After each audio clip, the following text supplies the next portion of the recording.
Hello, my name is Claire and I'm freshman and my student number is S05411051. And today I'm read the speech Teachers Need Real Feedback from Bill Gates. Everyone needs a coach. It doesn't matter whether you are a basketball player, a tennis player, a gymnasiast, or a bridge player. Laughter. My bridge coach, Sharon Osbert, says there are more pictures of the back of her head than anyone else in the world. Laughter. Sorry, Sharon, here you go. We all need people who will give us feedback. That's how we improve. Unfortunately, there's one group of people who get almost no systematic feedback to help them do their jobs better. And these people have one of the most important jobs in the world. I'm talking about teachers. When Melinda and I learned how little use for feedback most teachers get, we were blown away. Until recently, over 98% of teachers just got one word of feedback: satisfactory. If all my bridge coach ever taught me was that I was satisfactory, I would have no hope of ever getting better. How would I know who was the best? How would I know what I was doing differently? Today, districts are revamping the way they evaluate teachers, but we still give them almost no feedback. That actually helps us then improve their practice. Our teachers deserve better. The system we have today isn't fair to them. It's not fair to students, and it's putting America's global leadership at risk. So today I want to talk about how we can help our teachers get the tools for improvements they want and deserve. Let's start by asking who's doing well.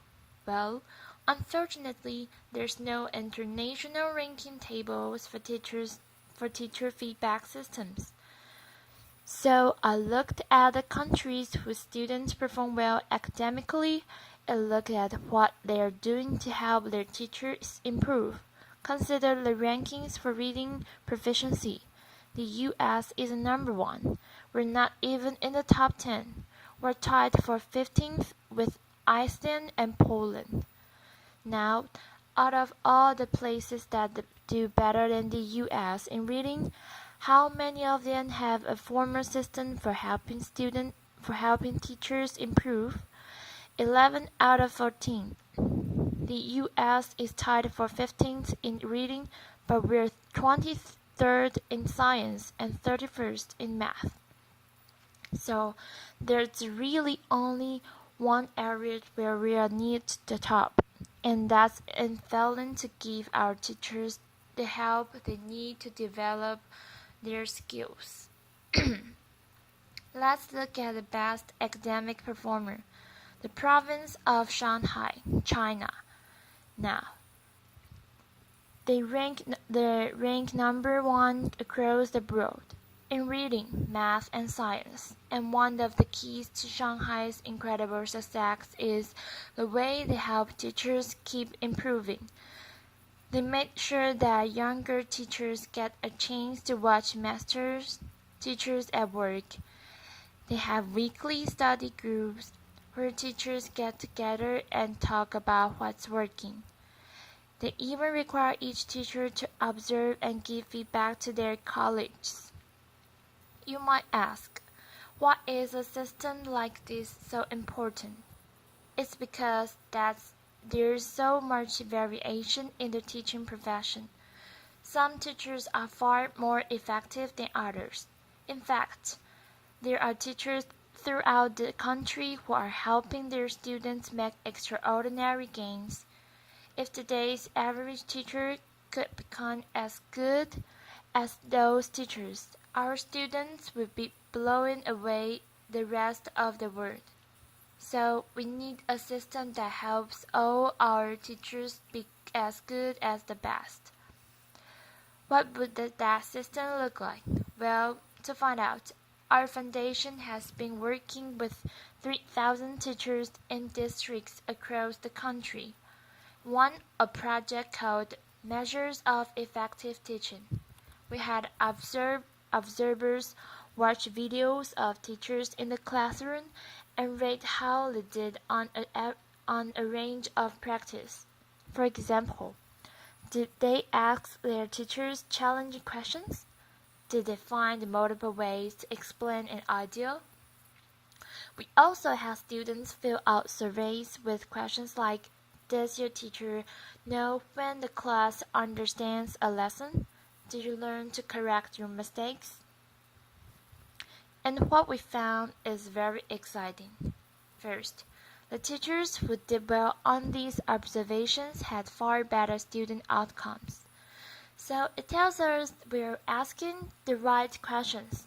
And second, teachers in the program told us that these videos and these surveys from the students were very helpful diagnostic tools because they pointed to specific places where they can improve. I want to show you what this video component of math looks like in action. Music. Video Sharon Brown Wesseling. Good morning, everybody. Let's talk about what's going on today. To get started, we're doing a peer review day, okay? A peer review day. And our goal by the end of class is for you to be able to determine whether or not you have moves to prove in your essays. My name is Sharon Brown Wesseling. I'm the high school English teacher at Johnston High School in Johnston, Iowa. Turn to somebody next to you. Tell them what you think I mean when I talk about move to prove. I have talked about. I think that there is a difference for teachers between the abstract of how we see our practice and then the concrete reality of it. Okay, so I would like you to please bring up your papers. I think what video offers for us is a certain degree of reality.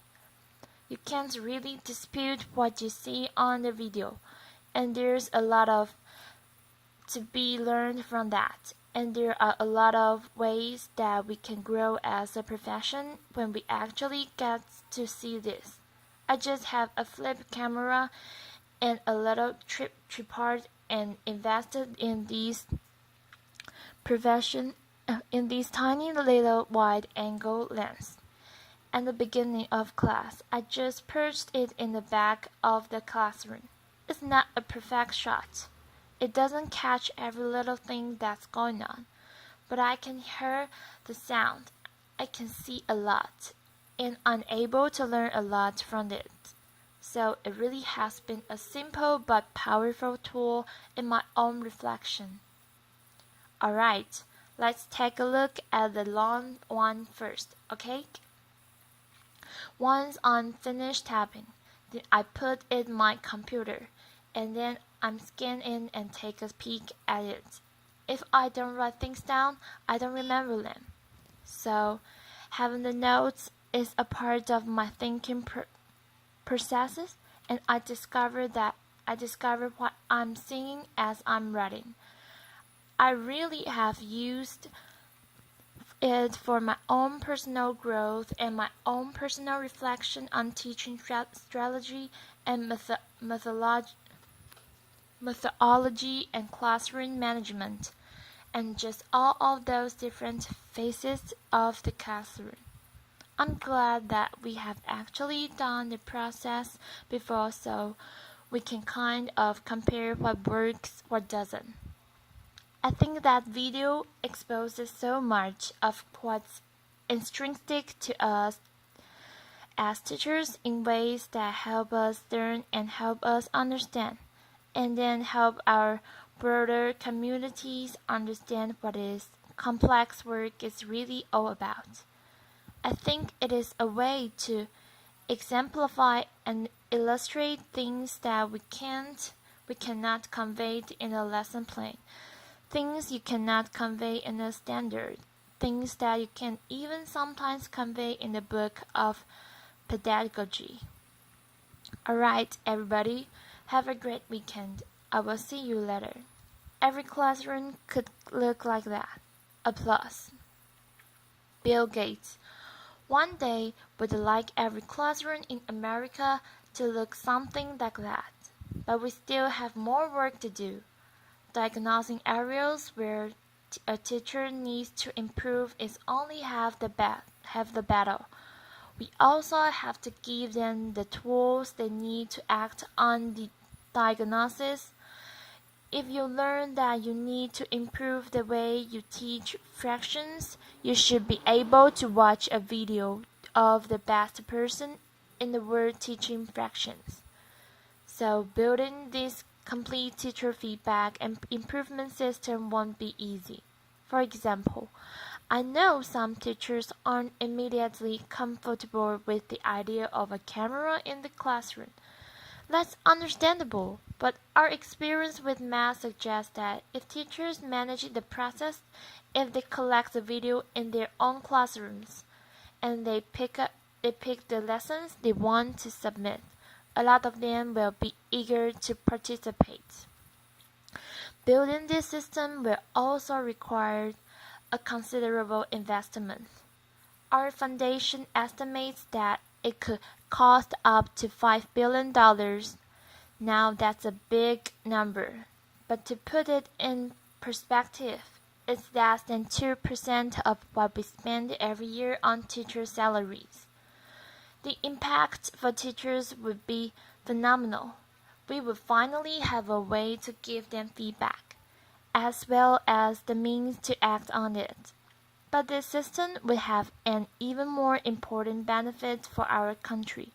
It would put us on a path to making sure all our students get a great education, find a career that's fulfilling and rewarding, and have a chance to live out their dreams.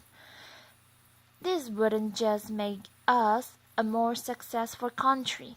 It would also make us a more fair and just one, too. I'm excited about the opportunity to give all our teachers the support they want and deserve. I hope you are too. Thank you. Applause.